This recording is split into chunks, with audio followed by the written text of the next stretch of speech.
If you're struggling with applying water slide decals, then this is going to be the mani for you. What's up, nail crew? It's Nicole, your fellow nail obsessed DIYer. Today we're going to go all over how to do beautiful water slide decals for some easy nail art on gel dip powder nails. Sometimes I like to do gel dip powder nails instead of using dip liquids, just because if I'm in a rush and need a little bit faster of a mani, I can do a gel mani in probably half the time that I can do a dip powder mani. I don't really buff or file or shape or anything when I'm using gels.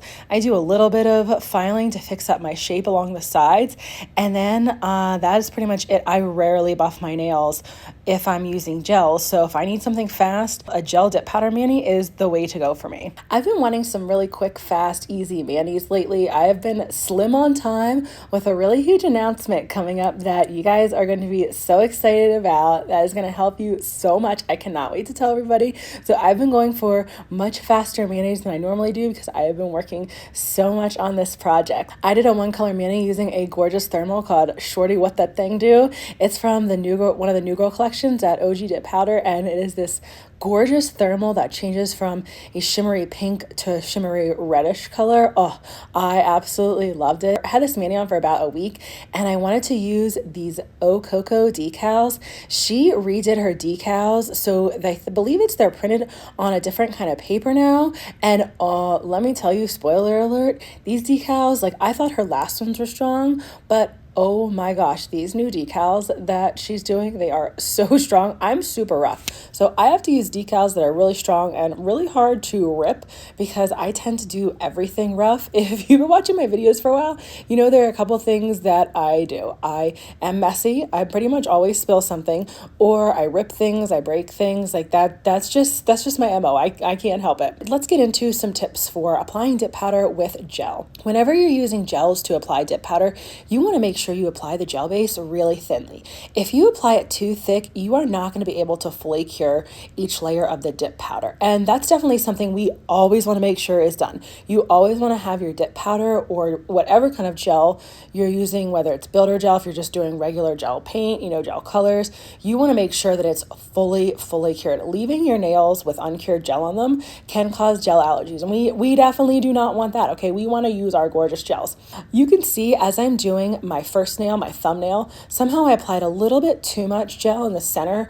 When I poured over the dip powder, there was a little bit of like pooling on the top center, but I could have done another layer, but I just went with it.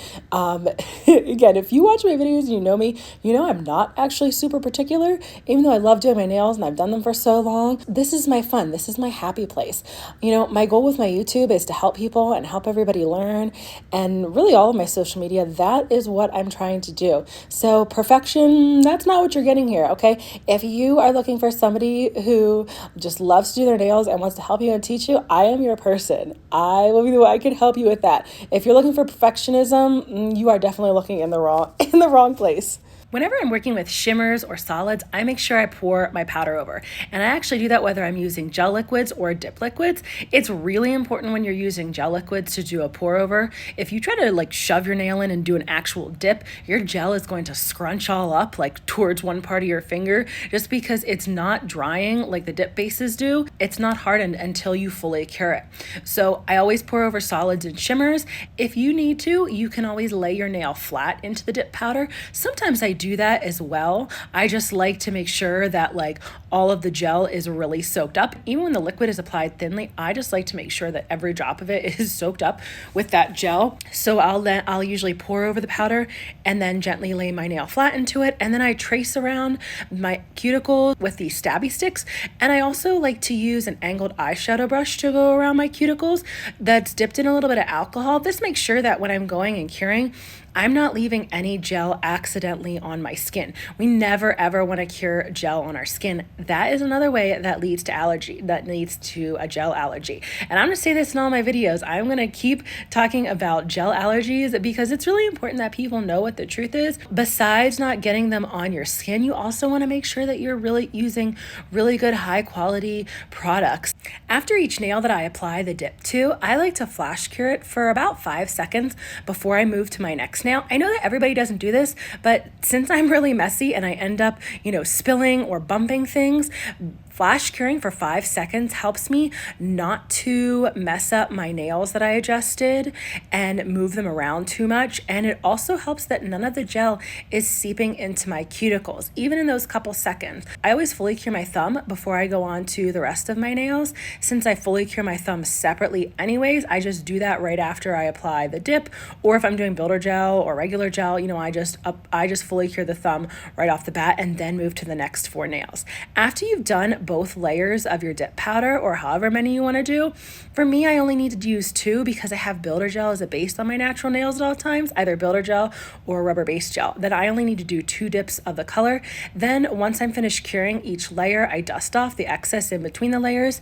Then I go in with a gel base and apply it over my entire nail and make sure I cap the edges. Then I'll fully cure that gel base layer. I wipe off the nail with ice purple alcohol, and that's when I go in and do any filing and shaping that I need. Usually only do a little bit of filing and shaping just to kind of crisp my edges back up, like make sure my shape looks good before I go in and either top coat or go back in with any nail art. So now I'm going to go in with these gorgeous decals.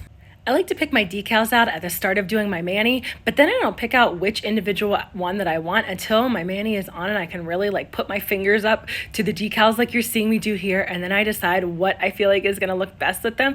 That just works for me. Some people probably plan it out a lot more than I do, but I'm not a huge planner with nail stuff. I like to just go what feels good at that moment. Whenever you're doing decals with gel, you want to apply the gel base to your entire nail and cure that for 30 seconds. Some people like to do a little bit less than the full cure. The gels that I'm using are cured for 30 seconds. And if you don't like to do the full cure, I would recommend doing pretty close to the full cure. The nails will still be tacky when you're using gel base. Then you can just press the decal right on. After you soak it in water, typically it takes about like 15-20 seconds for the backing to come off. Like I just keep checking it. Then I like to use a clear jelly stamper to apply the decal and smush it on. Now, since I'm using gel and not dip liquids, I put one of those little finger cots, or nail condoms as I like to call them, because that's way funnier than the nail cots.